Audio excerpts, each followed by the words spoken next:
Hello, everyone. My name is Katie Schildmeyer. I am the Chief Innovation and Research Officer at Design Cycle Solutions. We are a solutions-oriented company for apparel brands, big and small alike.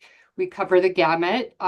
We review and help with avatar onboarding, as well as very specialized rigging that is patented by us and also has an award from the IEEE for ethical development. We work with technical design and have a tech pack called Inception that we work with. And then, of course, e-commerce information. How do we structure e-commerce to really help consumers find what they need as a silent customer service? So today, that's actually what we're going to get into. And I want you to understand the level of revenue that Design Cycle Solutions team has developed over the years. Between our team, we've run about $4 billion worth of revenue for companies across the table over the last 30 years.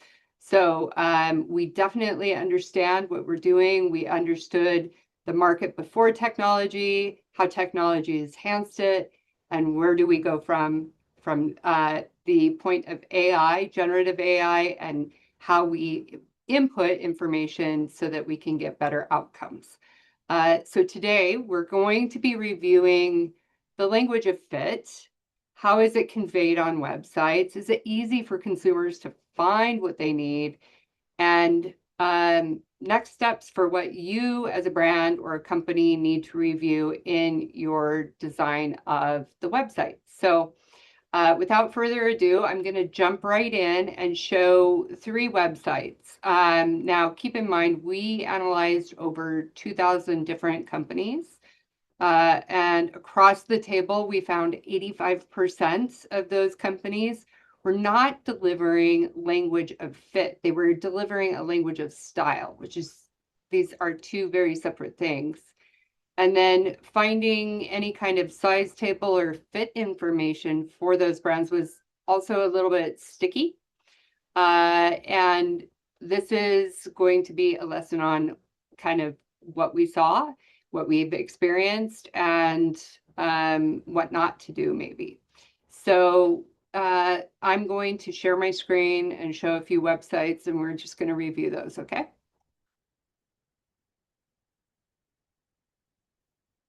So obviously the biggest brand in the world. It develops one of the largest revenue models across the table, produces a massive amount of goods. And in order to really understand the aircraft carrier size mechanism of this company, we need to first look at the web legend, the web layout, where we can find information, right? So let's say I am shopping for my kids doing soccer or otherwise, and I go to kind of look for products. They don't necessarily need a uniform, they just need warm-up gear. And I can go to the kids page and it's got it diced out by age. Now, one thing to keep in mind is age is just a number, no matter which way you slice it, it's just a number. And you really need to look for what the height of your child is, what the waist size is, because again, children grow out and then up and out and up until they stop growing. So this becomes a very important area. And actually, kids clothes is one of the largest markets in the world. It's also one of the most difficult to design for because you're dealing with longitudinal growth rates and where everything sits in regards to the design. And I happen to be a children's wear designer, so I can speak very clearly on a lot of this. Now, let's say I want to look at fit. Is it loose, oversized, slim, standard, tight? Now, what do all these things mean to me as a consumer? What is the definition? So if I hover over it, is there a definition that pops up? No, there isn't. So this becomes very hard, but let's go after loose. Now, if I'm looking at this image, the shirts are not loose, but the pants are semi-loose. They're not tight, they're not fitted, but they are, there's a little room. So if I look at the size guide, I can go in and see what the age is, what my height is, the chest, all that stuff is great. But if I want to find this information, I kind of have to consistently go into the product to find that data. And I can't find it really anywhere down here. Now, I have a guide, but let's say I click on this guide. There's no size guide in there. So the guide is about a shoe. And so that's great because it gives you understanding of the shoe, and they are a shoe company. But if I'm looking for fit guides for clothes, or I want a web engine to be able to help me find sizes that work, I can't find them when the fit charts are buried. So this becomes very important. Now, if I go back to fit, they are using a language of fit, which is great. And the language of fit was the loose, the fitted, those types of things. But I would say, in essence, that's just a description of a style. So I want my t-shirt to be roomy. That's a style of a t-shirt. It's the way I want to wear it. It is not who it was designed for or telling me anything about what this company caters to. So is it a Husky kid? Is it, which I don't see the Husky kids in there. Is this a item that is made for like a tall person that is height tall from the waist up? Things like that. I can't really make a judgment for my child based solely on the picture, especially some of these that are definitely much more AI generated. This is AI generated work, which is fine. And we love to take the children out of the process. But again, it talks about the look of this skirt. It's lightweight, stretchy, which is great. And then I can get into the size and fit, tells me what the model's wearing. It's loose fit and roomy. And then, of course, the size guide, which will give me specs. But again, my child might have a waist that's a little bit bigger than this. And so roomy changes in relationship to that body type, which is why it doesn't really work as a model for a fit size descriptor. It gives you a style descriptor of roomy, loose, those things. So this kind of runs the gamut across the board between all the brands. One thing that kind of I want to talk about a little bit is the bras, because women in general have needs with breasts that people don't actually understand. So if I go into the bras, when women shop for bras, breasts have rotationality to them. And so some people have a fuller inner breast and a fuller outer breast, while the inner is kind of bone. And the way we design for bras has to be in relationship to this rotationality of where the fat is distributed either on the side, underneath, or inward. And the cup coverage has to encompass that. Now, when I go shopping for a sports bra, I know for a fact I will never be able to wear this Nike One bra ever, or the Zenvy, or the regular sleeved Zenvy, because it is not shaped for somebody who has a higher rotational curve on the inner part of their breast. Now I can wear the Nike Swift, more likely, but I would want the sides to come up maybe just a little bit higher. I would not want a Y back on it. So if I get into the back, I can tell that it's more likely a Y back. And yep, it's a Y back. And for people who have like swimmer shoulder, this is not the greatest build for that shoulder. Yes, it creates ease when you're working out, but a lot of times it can create strain and stress on the ligaments and the muscles that run through the neck. So it's not always the best option for people who need these things. Now, when I see it, I like this style and I try it on and it doesn't work because of these other variables that are concerned with fit. So it's really important to say, does the breast have more of a fullness at the front of the breast, top breast, or at the side? And then develop something for that in the language of shopping for bras, because that really does actually make a huge impact on how women shop for a bra.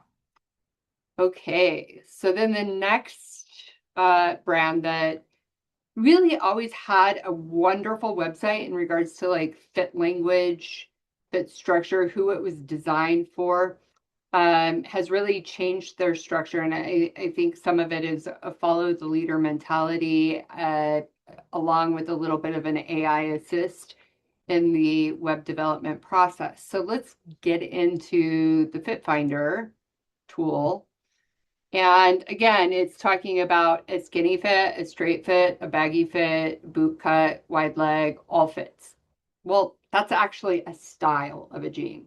My style is I like skinny jeans, I like straight jeans, but I am a curvy person, I'm a straight person, I'm an athletic person. I have a high rise, I have a low rise. These words are more oriented to fit.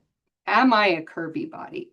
Am I a straight body who likes a baggy fit, who likes a straight fit? Again, because the straight, baggy, boot cut barrel, these are styles of a jean. And so let's say I want to do a baggy jean. So I go into next. Do I want it to be very stretchy, some stretch? A lot of times, if I know that my hip is bigger than the standard, I'm going to do like some stretch because I just need it there. I don't need it in the waist. I don't need it in the thigh. But if I need it in like more than 2 or 3 zones, I might do very stretchy. But again, these are not defined for the customer to help them through the process. It just comfortable stretch with great shape retention. That's what it gives me. Then I'm a dark wash or a medium wash person. So let's see what I get in regards to that. And there is a specific jean that I want to dive into, which is more of this barrel vintage jean. So when I look at this jean, I am 5'9" as a person.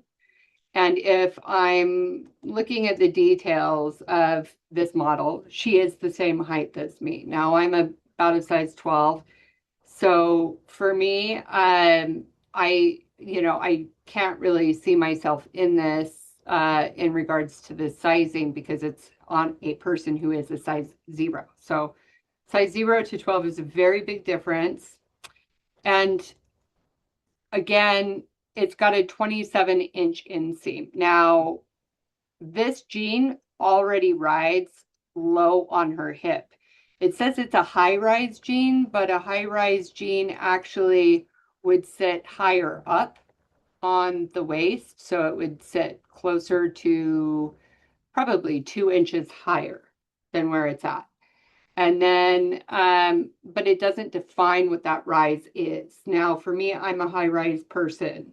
I have long legs, and that means I need to always see what my rise is. And I want to see if it's like 13 inches, 12 inches, 11 inches, some kind of go that gamut. Now, I'm a lot longer, so I tend to go on the 13. Now, also, the butt size applies to the rise length. So if you have a little bit of a booty, like I do, then you have that longer rise as well.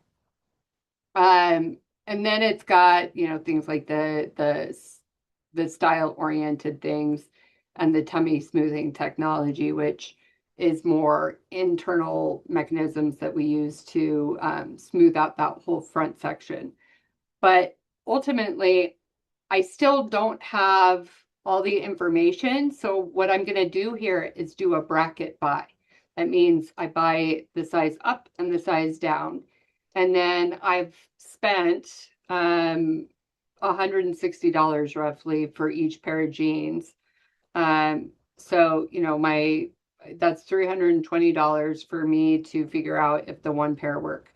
And then the 160 goes back, obviously, to the credit card. Now, for a lot of people, especially in an economy like this, I don't think that a lot of people have that wiggle room, unfortunately, to be doing buying like this on a regular basis. So again, it's the silent aspect of customer service in what I'm getting delivered. And then again, here I'm looking at it and they have the sizes, and yes, that's my waist. Now, my hip is a 45. So again, that's where I say I need something with a little stretch. And then it's saying the inseam is 27 inches. Now, is that for all jeans, or is it that the fit model that they're working with has a 27-inch inseam? Because I will tell you that a 27-inch inseam is actually generally, yes, style driven. Like if you're doing a capri, that's something more of what we see for somebody who's 5'9". And even I would say if you're 5'6" and you get a 27-inch jean, it's going to fit closer to what is happening on this AI generated image. Because that's really what's happening, is that it's an AI generated image that is guesstimating, but ultimately I can guarantee you it was probably built on somebody 3 inches shorter than I was, which means it's already out of scope for me, and I need to really go into a taller range of garments. So again, this is a really good case of like seeing what's actually happening. And then, you can kind of see that some customers are saying it's too big, but you don't really get to see necessarily what size that they were buying. And then a lot said it's true to size as well.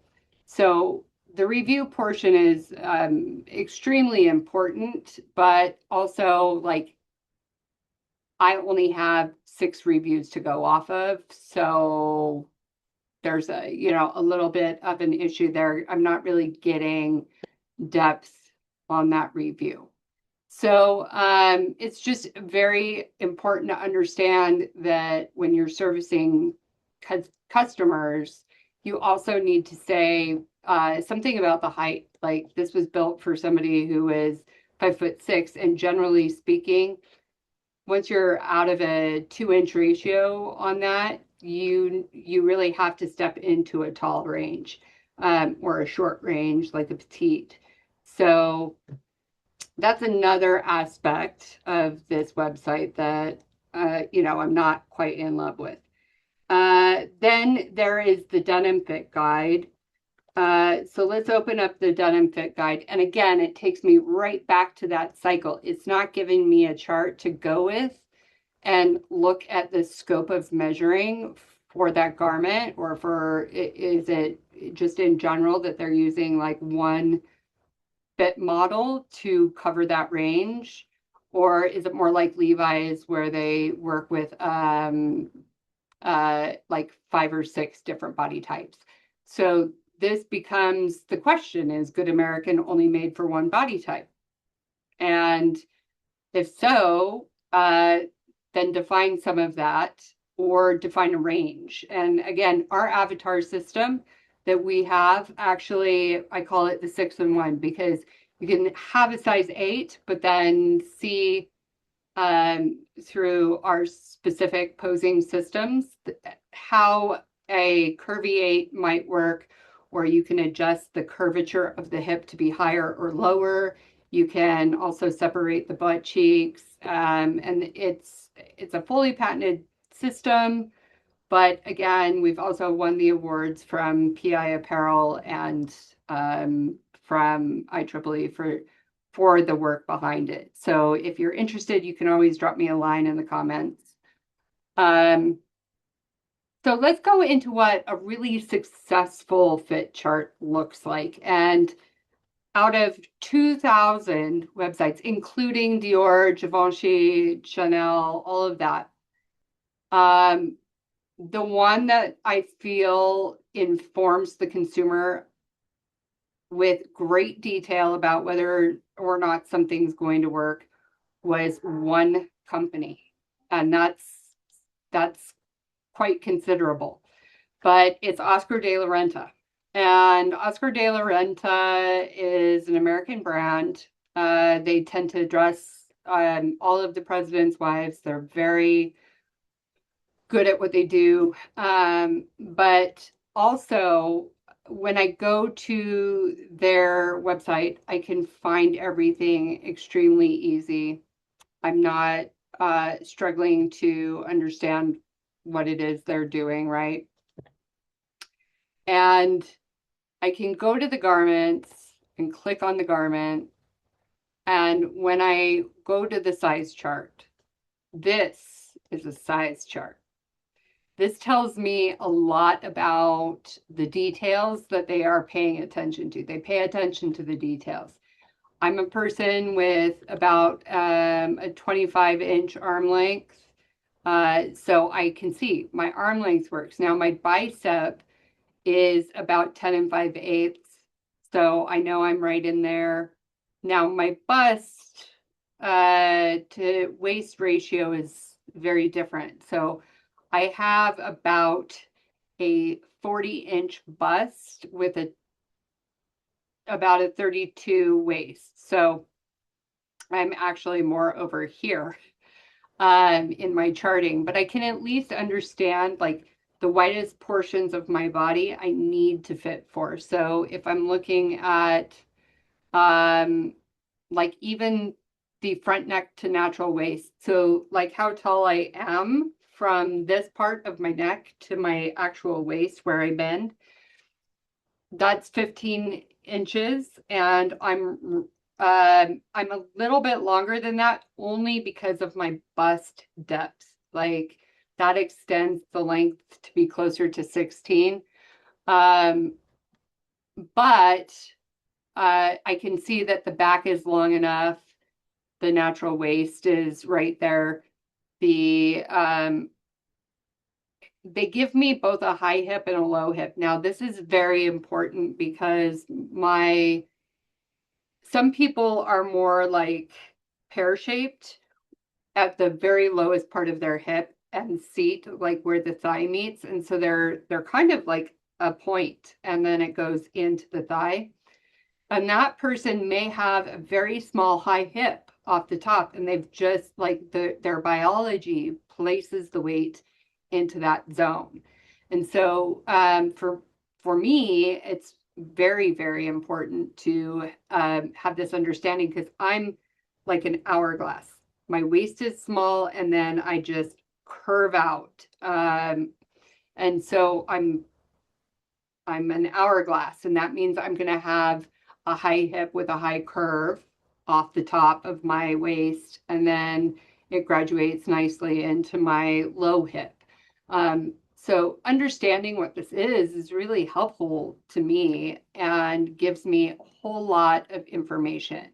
And then what's the shoulder point to apex? Well, this is where I think that they can take this one away, or they can change it, but it's where my shoulder seam is in relationship to the bust point of my breast area. So that whole bust point area and the length of that dress is going to make a huge world of difference. So, for example, if it's got a strap and let's say it was like 12 inches long and my actual bust to apex was closer to the 10 inches. That's 2 inches difference. So the dress is going to bag at the breast on me. So it becomes a very important thing to understand these, like where these things are. And it's actually the same charting that we use for pattern making. So to me, this is a great marriage of being able to find a garment that is really made for understanding the bodies that it wants to serve and delivering a high level of silent customer service. So props to Oscar de la Renta. They're the only ones that have it up like this. It's easy to access. I love it. Put it in your footer again, because I know it was in your footer back in March. So please always make these accessible to people, because you're dealing with senior citizens too that don't always know how to find information and they don't know how to see it. Their eyes are bad. So you want an easy amount of accessibility for those people, because a lot of times they're buying a graduation dress for somebody, they're buying a reception dress for their daughter, they're buying their grandkids clothing. So it's really, really, really important to be able to have accessibility for those people too, because quite often I see that there is a lack of accessibility for people who have sight issues. And yes, you have a blind page, but it's in some cases, but it's not really helping them find what they need on your website. So let's get into the men's of Nike, because men's should never be left untouched. Men shop differently. They shop a lot of times by measure. So they sometimes have more information in relationship to the measuring aspect of their bodies. So to say people don't want to find garments by measuring, I think that's obtuse, because women shop for men all the time and we're used to using their measurements. So let's say I want pants, and I can go into the pants, I go to the size, which they've got an extensive size range, so that's wonderful. And then they have the big and tall, which is for much bigger dudes. And I would like to see maybe what their fit chart is in relationship to the Aero Swift. Because these guys are a bit bigger. And if I'm looking at the fit information, it's talking about the style details, plenty of pockets, innovative technology, and full length tights. This model is 5'11" and wearing the pant. Now, if I'm big and tall, I'm not 5'11" as a man. I'm closer to like my brother's heights that are 6'5" and above, 6'3". And big also refers to how big they are around their body. So when I go to the men's bottoms, the one thing that, I'm challenged by, if I'm only shopping big and tall, I want just big and tall. So I've got 3X, 4XL, and this is where it gets confusing. So if I shop big and tall, is the tall XXL tall, 3XL, 3XL tall, 4XL, and 4XL tall, big and tall? Is that big and tall for me? And I don't see it being clarified in large part. It does give some fit tips for that, but again, if I'm shopping big and tall, just give me the big and tall size charts. so that I can actually shop within that range. Because I can tell you, as a big and tall person, I'm not going to be looking at large or medium or extra small or small. Those are not in my vocabulary. I just want the tall and the big, or big and tall. So that's one area that I think can do better. Also showing it on an actual person of that size, because this is a very body conscious product, and you might be built like an NFL linebacker, or you're trying to get in shape as a plus size male. Um, and these things do not fit the same based on the dynamic of fat tissue versus muscle tissue relationships. This is a biomechanical aspect of fit that needs to be addressed within an athletic brand, and I don't see that it is. So overall, uh, let's go into a men's top, because a lot of times men talk to me about bicep fit, or they're a little fluffy in the tummy and they are conscientious of this fluffiness. So it's important to, stop and take a look at how they are talking about fit sizing. So let's say I'm looking for slim, and I'm looking at this shirt. Now, I would say from the outset, this shirt doesn't really fit well up in his shoulders, and that's partially because it's a raglan cut.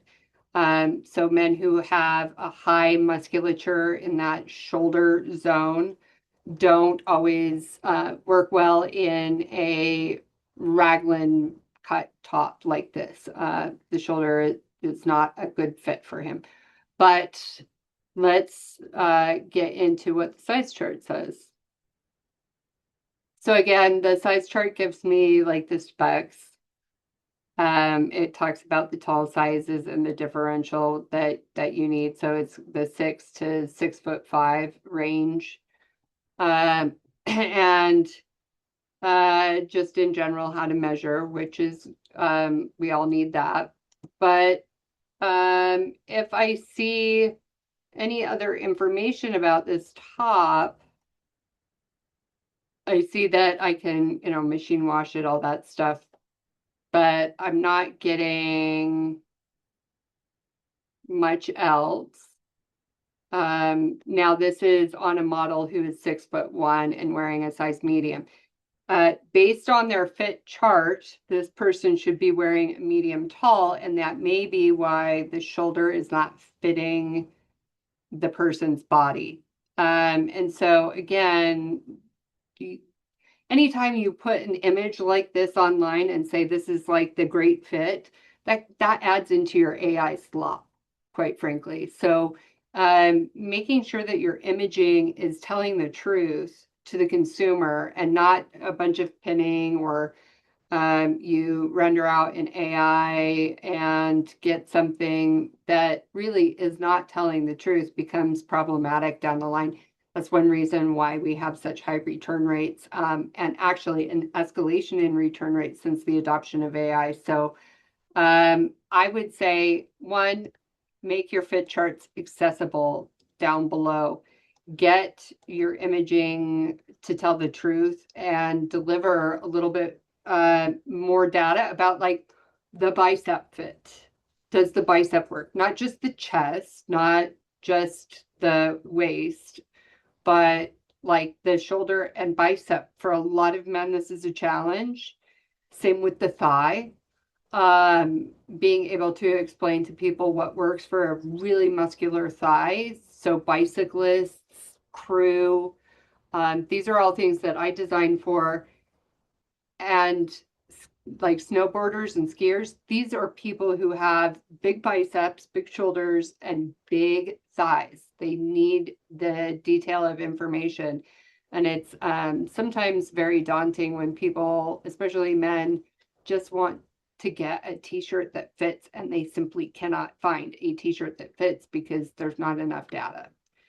So I hope that me sharing the information this evening was informative and really kind of like drove home the importance of how you lay out your website, what kind of fit information are you delivering to the customer, and think about how that information translates into generative AI down the line, or training language models, because what we put out there, we receive back. And if we're putting out halfway work or limited information, we're going to get back the same response.